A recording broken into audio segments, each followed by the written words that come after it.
Zimbabwean. But this is a great opportunity for Orlando Pirates too before half-time. Captain Sipisi for Orlando Pirates having a chat with the referee, Arsenio Albasao. Meantime, Remy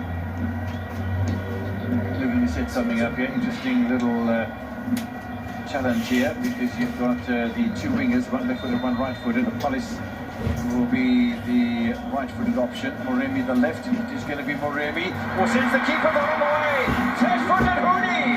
Pirates score before half-time. Beautiful. Magnific for that better from Moremi. The faithfuls of Orlando Pirates, they are happy. Young Moremi got a stick earlier on in the season for fluffing easy chances, if you put it that way, but this time around the faithful are embracing it since from